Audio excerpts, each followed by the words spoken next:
नमस्ते फ्रेंड्स, मैं हूं Sweety Singh Rajput. Welcome back to my YouTube channel. So guys, कैसे हो? आई होप आप बहुत अच्छे होंगे और बहुत अच्छे से आप सभी अपनी पढ़ाई कर रहे होंगे। जैसे कि आज है 30 June 2023, daily current affair by SSR.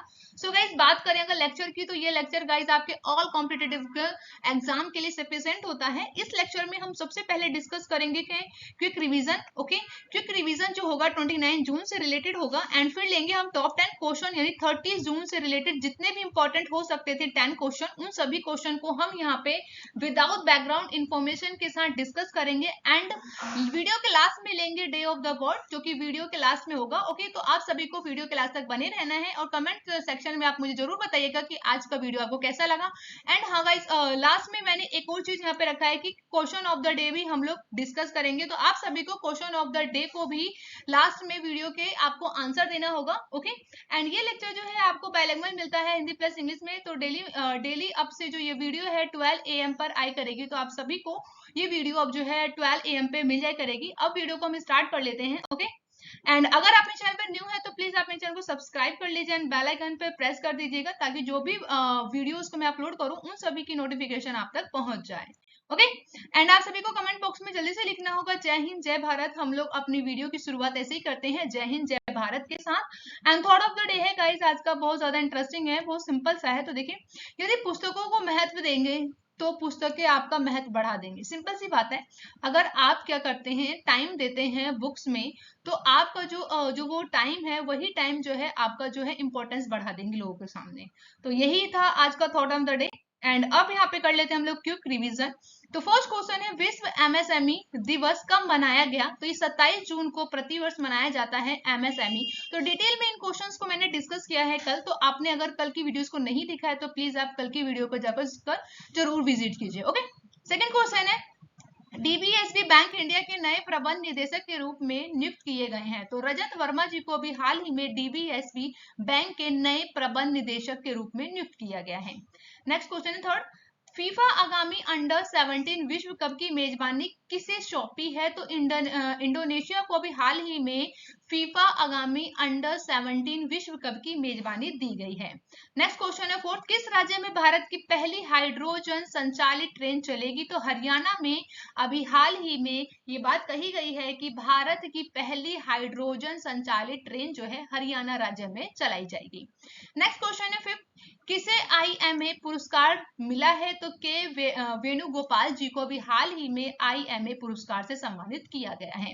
Next question है सिक्स, भारत के दुनिया के सबसे बड़े सड़क नेटवर्क के मामले में किस देश को पीछे छोड़ दिया है? तो भारत ने अभी चीन को जो है इस मामले में सबसे पीछे छोड़ दिया है, यानी कि पहले जो है सेकंड नंबर पे चीन हुआ करता था, अब वहां पर भारत है, यानी भारत जो है सबसे दुनिया में सबसे बड़े नेटवर्क के मामले में दूसरे स्थान पर है। इससे पहले चीन हुआ करता था। और फर्स्ट प्लेस पे कौन है, आप सभी को कमेंट बॉक्स में बताना होगा। कल की वीडियो में मैंने आप सभी से डिस्कस किया था। एंड सेवन क्वेश्चन है, iron man premium handball league champion बना है। तो महाराष्ट्र जो है अभी उत्तर प्रदेश को हराकर iron man premium handball league का चैंपियन अपने नाम किया है। वही एक क्वेश्चन है, जॉन गुड इनफ का निधन हुआ है, वह कौन थे? तो वह एक रासायनिक वैज्ञानिक थे जिनका अभी हाल ही में निधन हो गया है। तो आप बताइएगा कि जॉन गुड इनफ जो है उन्होंने किस चीज का आविष्कार किया था? बहुत ही पुदु सा क्वेश्चन है, आई होप आप सभी मुझे कमेंट बॉक्स में जरूर बताएंगे। ओके, नाइन्थ क्वेश्चन है, अनुराग वर्मा कहाँ के नए मुख्य सचिव बने हैं? तो पंजाब के अभी अनुराग वर्मा जी को नए सचिव के रूप में नियुक्त किया है, जो कि एक आईएएस अधिकारी हैं। ओके, 10 क्वेश्चन है, कौन सा देश जो है इजराइल में अपना पहला दूतावास खोलेगा? तो फिजी जो है अभी हाल ही में उसने घोषणा की है कि इजराइल में वो अपना पहला दूतावास खोलने जा रहा है। तो यहाँ पे हमने किया है क्विक रिवीजन, जो कि है टॉप 10 क्वेश्चन, जो कि 29 जून से रिलेटेड थे। एंड अब डिस्कस करेंगे यहाँ पे आज के क्वेश्चंस को, जो कि है 30 June 2023, daily current affair by SSR. So guys, first question आप सभी के सामने है, when has national statistics day celebrated recently? तो हाल ही में राष्ट्रीय सांख्यिकी दिवस कब मनाया गया है? तो आप सभी को पता होना चाहिए। तो 29 जून को हम लोग हर साल मनाते हैं राष्ट्रीय सांख्यिकी दिवस। ओके, तो करेक्ट ऑप्शन है ऑप्शन डी। तो जिन्हें आप पर्टिकुलर इमेज में देख रहे हैं, इन्हीं का नाम है प्रशांत चंद्र महालनोबिश। तो महान नोबिस जी का जन्म दिवस होता है। इन्हीं को ही फादर ऑफ स्टैटिक्स कहा जाता है इंडिया के। तो इसी की हम बैकग्राउंड इंफॉर्मेशन को एक बार यहाँ पे डिटेल में डिस्कस करेंगे। तो दैनिक जीवन में सांख्यिकी के प्रयोग को लोकप्रिय बनाने के लिए प्रति वर्ष 29 जून को राष्ट्रीय सांख्यिकी दिवस के रूप में मनाया जाता है। 29 जून को प्रोफेसर प्रशांत चंद्र महालनोबिस द्वारा राष्ट्रीय सांख्यिकी प्रणाली स्थापित करने के किए गए और योगदान को सम्मानित करने के लिए चुना गया है 29 जून को। वहीं बात करें 29 जून को प्रोफेसर पीसी यानी कि प्रशांत चंद्र महालनोबिस की जयंती होती है। राष्ट्रीय सांख्यिकी दिवस वर्ष 2007 में पहली बार मनाया गया था। तो ये भी इंपॉर्टेंट फैक्ट है यहाँ पे कि 2007 में पहली बार नेशनल स्टैटिक्स डे को सेलिब्रेट किया गया था। और बात करेंगे अगर वहीं की वर्ल्ड स्टैटिक डे कब हम मनाते हैं, तो विश्व सांख्यिकी दिवस 20 अक्टूबर को विश्व भर में मनाया जाता है। तो ये जो है जो हम 29 जून को सेलिब्रेट करते हैं वो क्या है, राष्ट्रीय सांख्यिकी दिवस है। ठीक है, याद रखिएगा। एंड इसका जो उद्देश्य है दिवस का, जो मोटिव क्या है कि क्यों मनाया जाता है, तो ये दिवस जो है देश के नागरिकों को जागरूक करने के लिए मनाया जा रहा है, क्योंकि सांख्यिकी नीतियों को आकार देने और तैयार करने में मदद करती है। वहीं सांख्यिकी सही विश्लेषण और डेटा एकत्रित करने में उचित तरीकों के माध्यम से परिणाम को प्रभावी ढंग से प्रस्तुत करने में हमारी सहायता करती है। इसीलिए ही मनाया जाता है नेशनल स्टैटिक डे। ओके, अब बात कर लेते हैं प्रोफेसर पीसी महालनोबिस के बारे में, यानी कि जिनके ऊपर ये डे सेलिब्रेट किया जाता है। तो उन्हीं के बारे में थोड़ी सी जानकारी यहाँ पे हम लोग ले लेते हैं। तो महालनोबिस का जन्म जो है कोलकाता में हुआ था 1893 में। महालनोबिस ने 1931 में कलकत्ता में भारतीय सांख्यिकी संस्था की स्थापना की थी। तो इंडियन स्टैटिकल इंस्टीट्यूट का जो संस्था है वो कहाँ पर है, कलकत्ता में है, और इसको स्टैब्लिश किया गया था 1931 में। प्रोफेसर महालनोबिस की भारतीय नियोजन में महत्वपूर्ण भूमिका रही है। उनका नियोजन मंडल एक बहुप्रचलित मंडल है, जो कि यह भारत की द्वितीय पंचवर्षीय योजना यानी 1956 से 51 का आधार रहा था। वहीं 1968 में महालनोबिस को राष्ट्रीय और विज्ञान की सेवा में उनके उत्कृष्ट योगदान के लिए भारत का यानी देश का दूसरा सर्वोच्च नागरिक सम्मान है, जो कि है पद्म विभूषण, उससे भी सम्मानित किया जा चुका है। तो ये सारी बातें थी, बेसिक बातें हैं, आप सभी को पता होना चाहिए। ओके, कोई डाउट हो तो आप मुझसे कमेंट बॉक्स में पूछ सकते हैं। एंड नेक्स्ट क्वेश्चन है सेकंड, हाल ही में जारी वैश्विक प्रतिस्पर्धा सूचकांक 2023 में भारत जो है किस स्थान पर रहा है? What is the rank of India in a recently released Global Competitiveness Index 2023? तो करेक्ट ऑप्शन होगा ऑप्शन सी, यानी कि 40वीं रैंक मिली है हमें इस बार। तो इसके बारे में हम डिटेल में डिस्कस करेंगे वर्ल्ड कॉम्पिटिटिव इंडेक्स के बारे में। Okay, so international institute for management development द्वारा प्रकाशित किया जाता है ग्लोबल कॉम्पिटिटिवनेस इंडेक्स, जो कि डेनमार्क, आयरलैंड और स्विट्जरलैंड को सर्वेक्षण के लिए 64 देशों में शीर्ष 3 सबसे अधिक प्रतिस्पर्धा अर्थव्यवस्था के रूप में नामांकित किए गए हैं। यानी कि 3 ऐसे ये जो कंट्री हैं, डेनमार्क, आयरलैंड, स्विट्जरलैंड, जो कि 3 टॉप 10 कंट्री हैं। ओके, जो कि 64 कंट्रीज में ये जो कि टॉप रैंक हासिल की है इन्होंने। भारत की बात करें तो भारत जो है 3 रैंकों की मामूली गिरावट के अनुभव करने के बावजूद 2023 में वैश्विक प्रतिस्पर्धा सूचकांक में 40वें स्थान पर रहा है। वहीं 2019 और 2021 के बीच अपने लगातार 43वें स्थान की तुलना में का संकेत देता है। यानी कि 2019 और 21 में जो भारत की रैंक थी वो कितनी थी, 43 थी, और इस साल कितनी है 2023 में 40वां यानी 40 रैंक हासिल किया है हमने। ओके, एंड अब डिस्कस करते हैं सेकंड क्वेश्चन, जो कि है थर्ड, हाल ही में जारी क्यूएस वर्ल्ड यूनिवर्सिटी रैंकिंग में कौन सी यूनिवर्सिटी जो है सीट्स पर रही है? Which university has topped the recently release QS world university ranking? तो क्यूएस वर्ल्ड यूनिवर्सिटी रैंकिंग जो कि है कि यूनिवर्सिटी पूरे वर्ल्ड की जो यूनिवर्सिटी होती है उनको रैंक देता है। तो कौन सी जो ऐसी यूनिवर्सिटी है इन ऑप्शन में से जिसको के जो कि टॉप रैंक हासिल की है? तो करेक्ट ऑप्शन है ऑप्शन सी, यानी एमआईटी। तो एमआईटी के बारे में जानेंगे, बैकग्राउंड इंफॉर्मेशन के बारे में। तो यहाँ पे जो बात करेंगे क्यूएस के बारे में, तो कवाक कवाकेवेरली साइमंड्स जो है उसके द्वारा जारी किया जाता है 2023 में विश्वविद्यालय रैंकिंग, जो कि संयुक्त राज्य अमेरिका का यूएस के मैसाचुसेट्स इंस्टीट्यूट है, जो कि टेक्नोलॉजी जिसको बोलते हैं एमआईटी को पहला स्थान मिला है। वहीं उसके बाद है यूनाइटेड किंगडम का यानी यूके का कैम्ब्रिज विश्वविद्यालय, और वहीं यूएस का एक और है जिसका नाम है स्टैनफोर्ड यूनिवर्सिटी। तो इन ये जो तीन जो यूनिवर्सिटी है इन्हीं को ही ये रैंक मिली है, तो याद रखिएगा।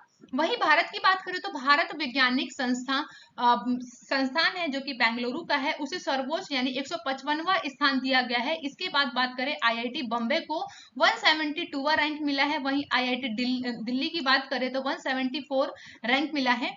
और वैश्विक स्तर पर शीर्ष 1000 में भारतीय संस्थाओं की कुल जो है संख्या 22 से बढ़कर 27 हो गई है। तो यहाँ पे इंपॉर्टेंट फैक्ट है ये, इन सभी को याद रखिएगा। और इस वाले हम स्लाइड में यहाँ पे देखेंगे world QS world university rank में जो टॉप रैंक है, तो फर्स्ट आता है एमआईटी वाला। तो जो एमआईटी को जो फर्स्ट जो स्कोर मिला है वो पूरा 100 मिला है। वही यूनिवर्सिटी ऑफ कैम्ब्रिज है उसको 98.8 मिला है यहाँ पे स्कोर में, और स्टैनफोर्ड यूनिवर्सिटी को मिला है 98.5 मिला है। तो याद रखिएगा, इंपॉर्टेंट हो जाता है।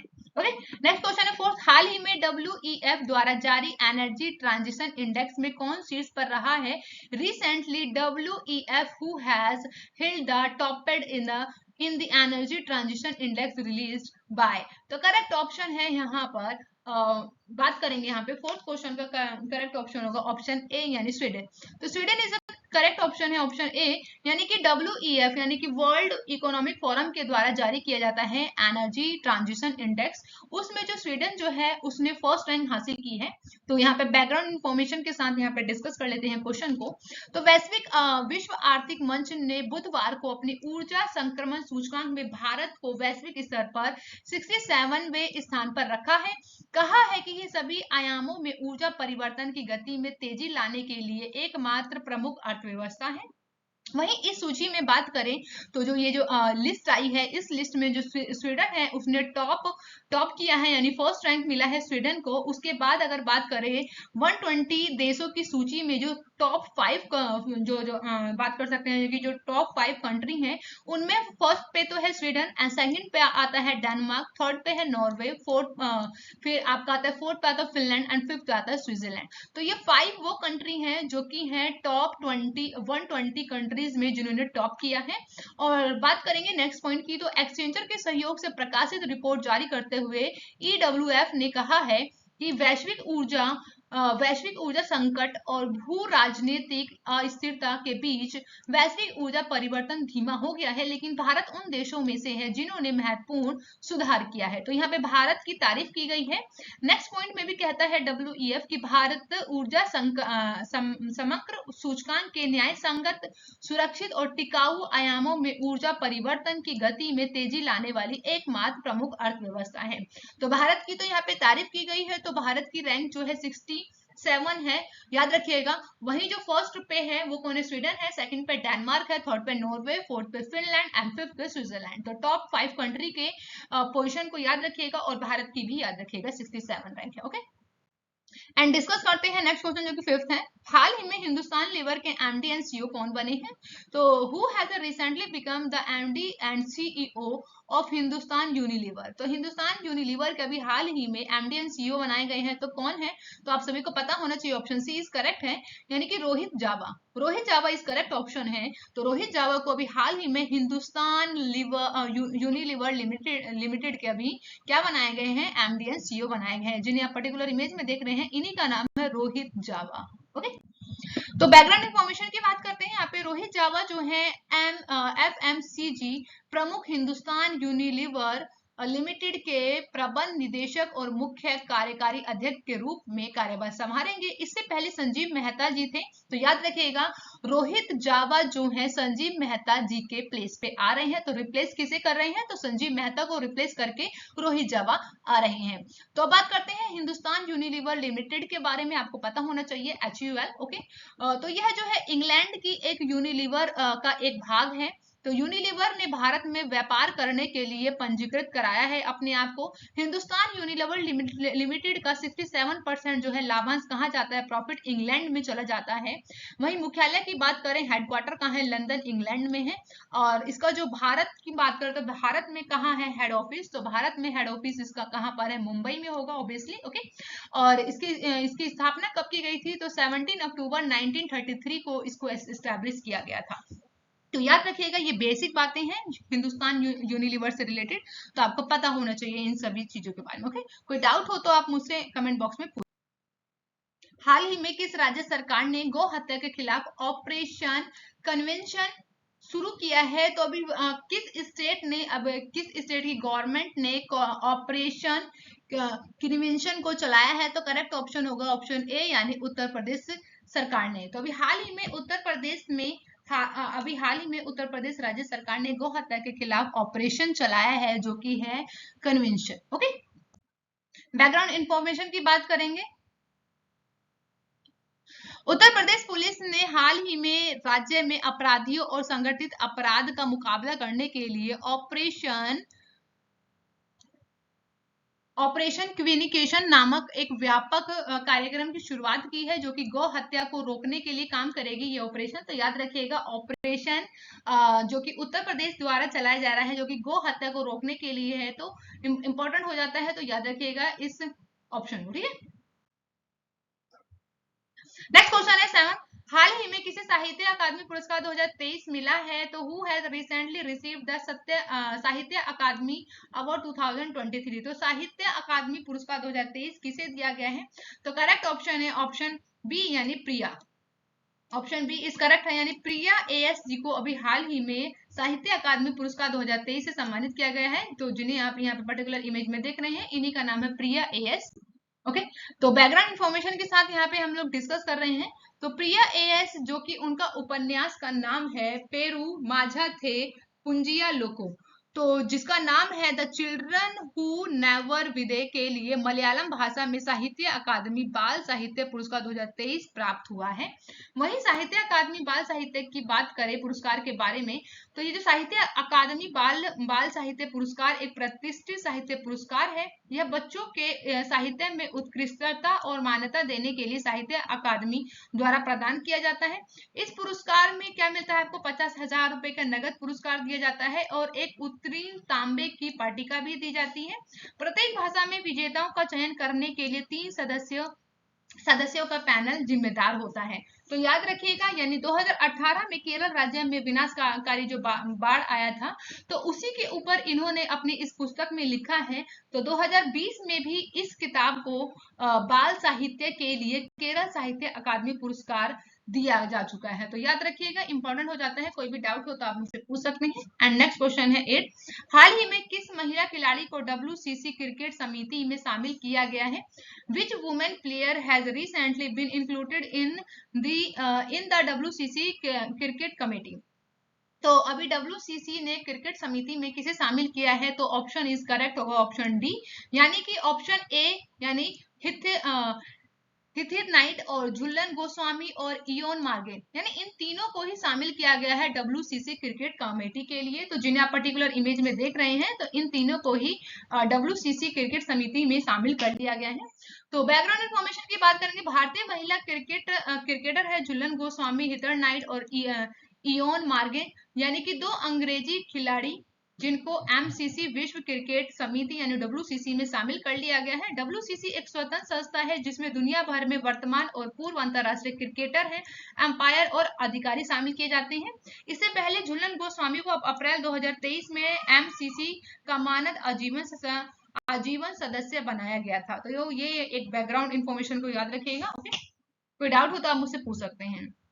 नेक्स्ट क्वेश्चन है 9, हाल ही में फीफा क्लब वर्ल्ड कप 2023 का आयोजन किस शहर में किया जाएगा, तो in which city will the FIFA club world cup 2023 be organise recently. तो अभी हाल ही में जो है 2023 में होने वाला है फीफा क्लब वर्ल्ड कप। तो आपको पता होना चाहिए, ऑप्शन यहाँ पे सी इज करेक्ट है, तो ऑप्शन सी यानी जेदा में होने वाला है फीफा क्लब वर्ल्ड कप 2023 जेदा कहाँ पर है? तो सऊदी अरब का एक शहर है जहाँ पे 22 जो कि 12 से लेकर 22 बोल सकते हैं 22 दिसंबर तक ये जो है टूर्नामेंट चलेगा, तो याद रखिएगा। ओके,